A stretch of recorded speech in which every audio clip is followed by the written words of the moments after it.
Well, hey there folks, welcome back once again to the Hop House.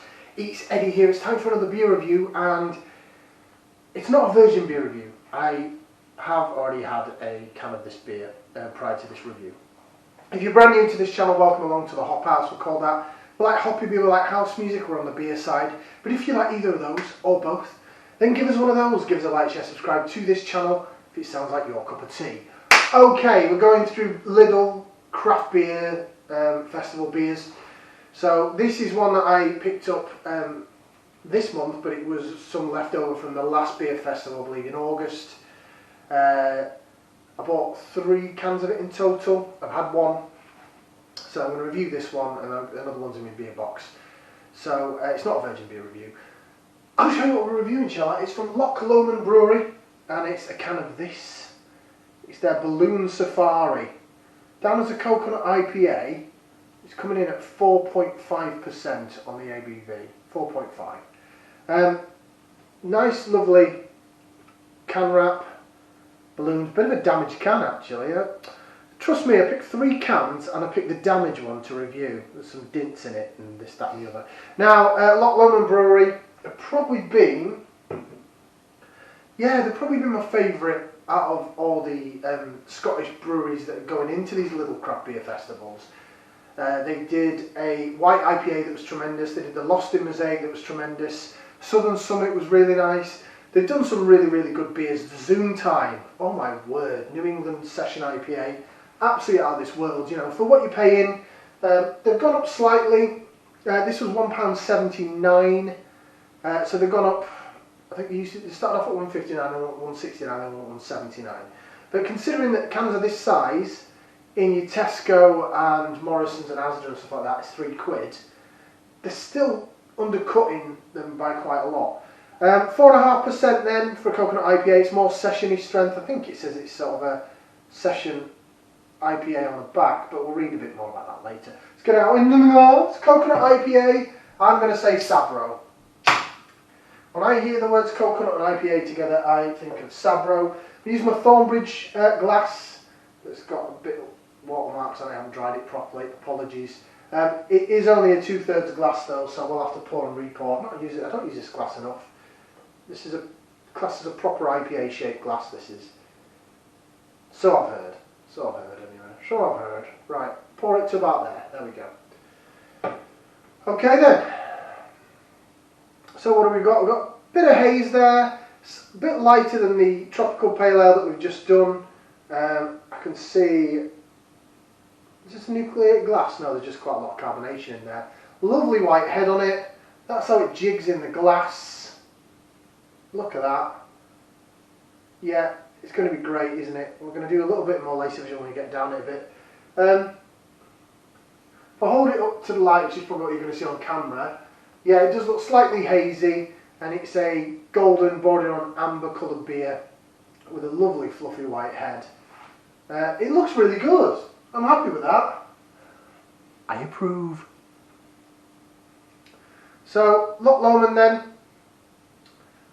I just think they're brilliant, and apparently if you go onto their website, this is the stuff, this is the main Loch Lomond thing that they put out, I think, to Lidl and stuff. If you go on the website, you get stuff just with the LO on, and I think that is the more expensive stuff. There's a lot of collaborations, probably the real top end of what this brewery does produce. But obviously for Lidl, they're doing it on a budget. But again, I don't think I've got a problem with what they do. Right, should we get some aroma then on this beer that seems to be clouded up? It's not chilled haze, it is. There's some haze to it, but it's got some great carbonation rushing up the middle of the glass.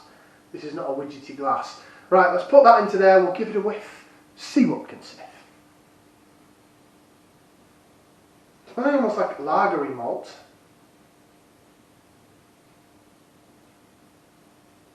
Maybe the faintest of coconut, not much there. A bit lemony.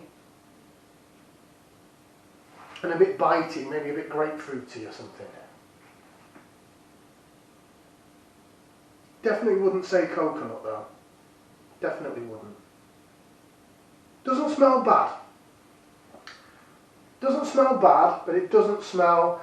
I mean, Sabro Is it meant to stink of coconut? I don't know. Sometimes I do pick it up in the aroma. The Sabro IPA from Seven Brothers, that's probably the best Sabro beer I've had. I know Sabro's in the Faith in the Futures, the white can, the second version that's in Tesco at the minute. It's been in there all summer. Excuse me. That is absolutely sensational. Right, let's see what this is like then. So this is it Coconut Safari? Balloon Safari. It's got balloons on it. Balloon Safari then. Bottoms up down the hatch. Let's go for it.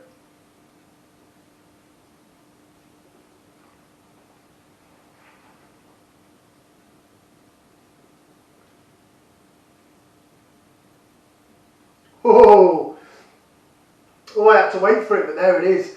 It's at the back end of coconut. Oh, that's good. That's really good. And now I've jigged it around a bit, I'm getting a little bit more sort of pineapple-y, coconut-y in the smell as well.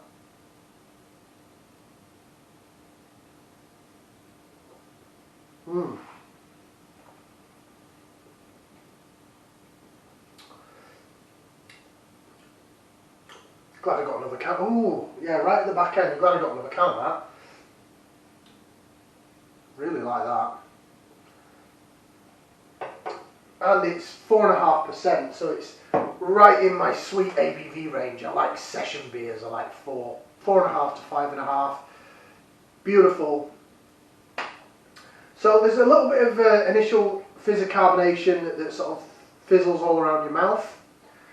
Down the middle of the tongue, you're getting, especially at the back end now, I'm getting like a dry, sort of dry cracker bread, white bread, sort of from the malt. Down the sides of the tongue, there's that sort of lemony, citrusy bitterness. It's quite nice. And then it sort of in the middle of the tongue, and then right at the back, then the coconut comes in. It comes into its own at the end of the drink in the aftertaste. Well, slightly before the aftertaste. Sort of you swallowed it and then it sort of comes through on the coconut and then it goes back to sort of like almost a Pilsner malt dry bready sort of finish. So it's quite dry in the finish at the very back end, but the coconut comes in before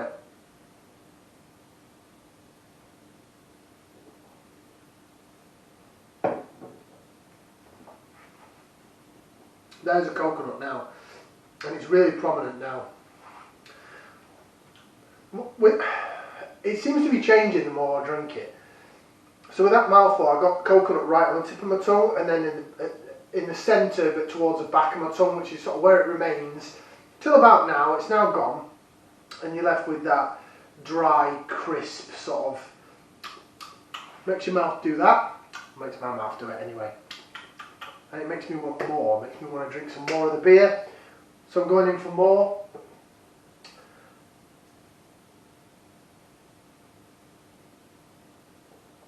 Cracking up beer, that. Right, I've put the rest in. Seems to have hazed up a heck of a lot more. So, is there any floaters? Not that I can see. But yeah, that's hazed up a hell of a lot more. Bit of lace division. Can't really do it in this glass, but we'll give it a go. There we go. So it jigs around. I can't do that thing because look at the size of the head.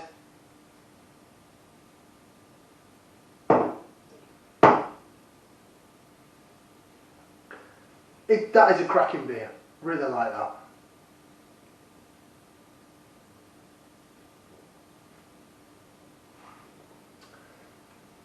It is quite gassy though. The initial fizz is almost lager-like, so it's making me want to start burping probably quite soon. But then that coconut takes over down the middle of the tongue. Yeah, I've got this spiky bitterness down the sides, which is really quite pleasant. Unlike the last beer, where the fruitiness was fake, and you could tell it was like a yoghurt down the middle of the tongue. That tropical pale ale, the Beam Brewing one. This doesn't have that. You can tell it's hops that's doing the work. You can tell there's malt there as well. Right, let's have a look and see what it says on the back. Hello for Loch Lomond, iconic beers, iconic beauty. Coconut IPA, Sabro and Sriracha Ace. There you go, Sabro. So pineapple, coconut aroma, grapefruit flavour. Bitter and refreshing finish. Unfiltered for maximum flavour, keep chilled and drink fresh. Your ingredients are malted barley and yeast. That's all it says in terms of ingredients. 4.5%. Yes, like that. Coconut IPA, it's more sessiony. Excuse me, I told you I was going to start burping, didn't I? I weren't lying to you. That's the best beer of the day so far. I mean, it's only my second, and it's not difficult to beat that blooming tropical pale thing. Definitely getting more grapefruit in the flavour.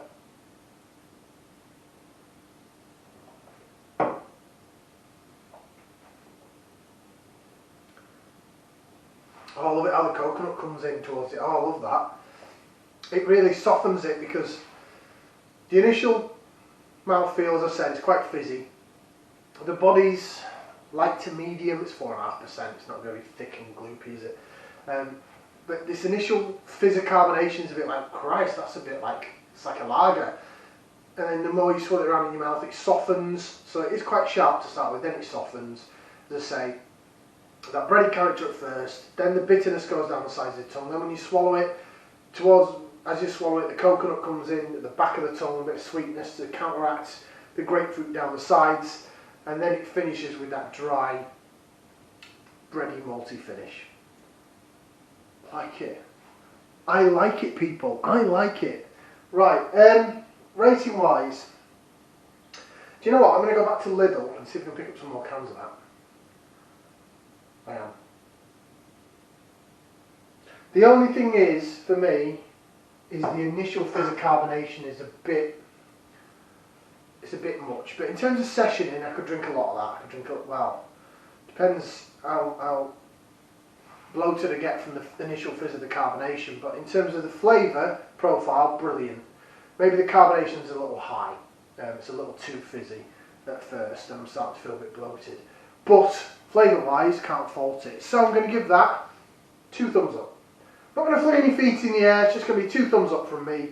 That means I definitely buy it again, and I might check out Lidl on my way to work when I'm on nights next week, when I'm back on nights. So we'll see. 2 thumbs up from me. Thank you very much for watching. Like, share, subscribe, and we'll see you for another beer review right here on the Hop House. Ciao for now, people. Ta-ra.